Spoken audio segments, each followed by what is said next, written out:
What do kids, specifically boys, like most of all when it comes to a TV show? Fighting? Robots? Powers? Fighting robots with powers? Well, that's the formula we've got here with Majin Bone, a tale about a young boy who gains powers and turns into a robotically armoured fighter with dragon powers and beats enemies up. Sounds good, yeah?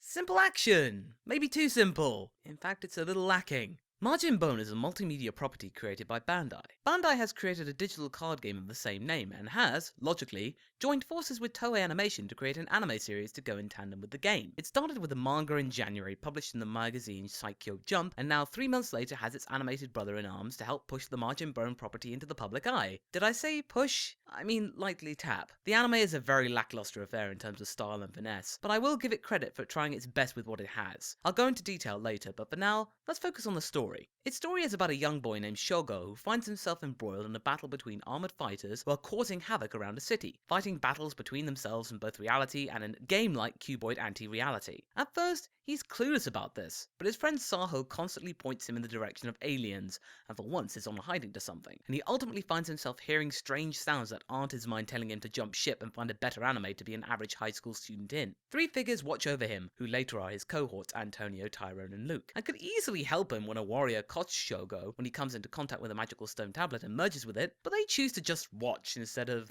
helping.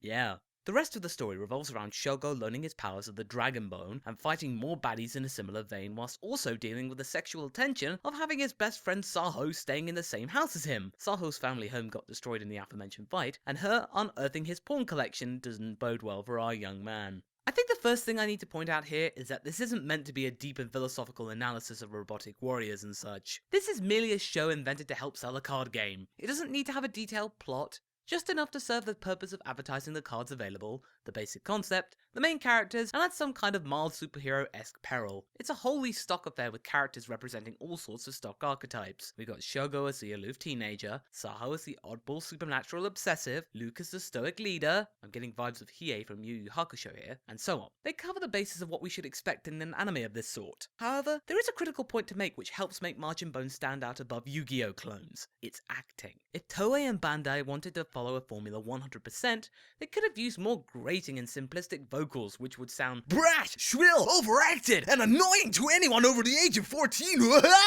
Instead, it sounds a lot more natural and realistic. These characters sound more normal than I expected. It makes the show more accessible, and that's a good thing. Listening to Antonio's flirtations with Shogo's sister, for example, was actually rather amusing, and despite his already eccentric Brazilian flair, his diction and timbre resonated well with my ears. I didn't want to skip the video or slice my ears off. Again, good thing. Another good thing is what the Majin Bone production team does with the seemingly meager budget that Toei has bestowed upon them. Toei has been doing this a lot lately, neglecting some of its anime properties for its more popular titles when it comes to animation quality. I applaud them for trying their hardest to make something that punches above its weight. Their efforts pay off somewhat. It actually has a retro feel to it. The super flat art style and simplistic character designs complement the limited resources and add a little charm to proceedings. It saves the show from becoming another cheap ploy for cash. I mentioned earlier that the characters had stock archetypes when it comes to their personalities, but thankfully the designs are more original. They look natural and more indicative of the character instead of clones from other shows, for the most part. Like the voice acting. It feels like a real life world has been thrust into a surreal existence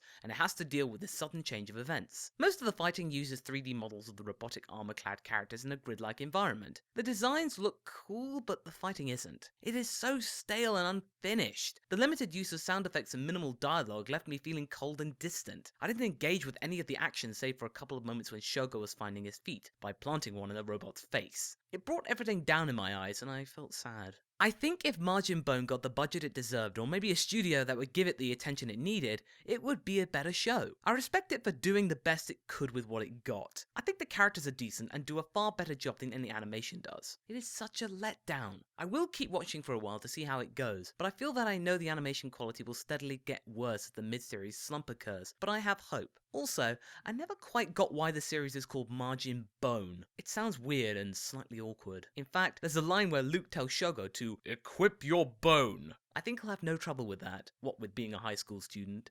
Majin Bone is available to stream on Crunchyroll. My rating? Caution. It has potential, but Toei's neglect doesn't bode well for this show. If you like what you heard, please visit my Patreon campaign to help grow Anifile at patreon.com/MasakoX, or follow me on Twitter at MasakoX.